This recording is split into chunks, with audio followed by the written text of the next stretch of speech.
Hello po, welcome sa maikling shorts dito sa Kalentong Tukali Vlogs. Susubukan lang po natin magpa-car wash ng automated car wash. Alam nyo po, diba, syempre sa Pilipinas wala naman pong ganito. Pero dati naaalala ko, meron pong ganito eh. Kaso, sandali lang yata tapos nawala na.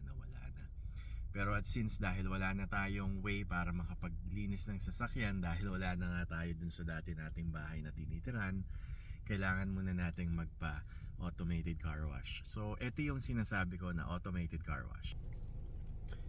Ayan. So, papasok ka sa loob, tapos huhugasan yung sasakyan mo. So, bago po mag-start, kailangan nyo munang i-input yung code. So, ang code natin ay 211170. Yan, i-validate niya yung code. Tapos pwede na daw pumasok. Ito pala binili natin yan dun sa loob. Pero may option din po ng credit card dyan sa loob. Dyan sa labas. Kaso parang ayoko kasing mag-swipe ng credit card ng ganyan. So, merong pang sasakyan sa loob. Hinintay lang natin siya matapos. Pero eto na. Pasok na tayo sa loob ng laser wash. So may underwash po siya, nililinis yung ilalim. After nun, sinasabi forward. Tapos sasabihin niya stop.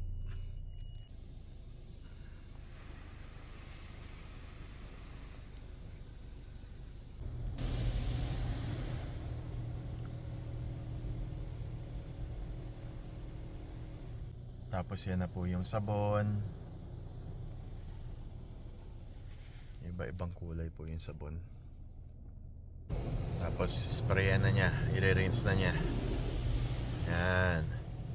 Galing, no? Siyempre, ang the best pa rin talaga is hand car wash. Pero pagka wala po kayo talagang sariling bahay at walang source of water, 'di ba? Hindi nyo po talaga malilinis dito yung inyong sasakyan. So sa mga yung may mga hand car wash services din po dito eh, kaso yun nga lang masyado pong mahal. Nasa $35 tapos tip pa. So medyo hindi po mura. Kaya ang pinakamaganda talaga, wash it yourself.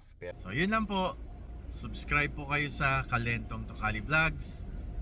See you po sa vlogs natin. Bye bye.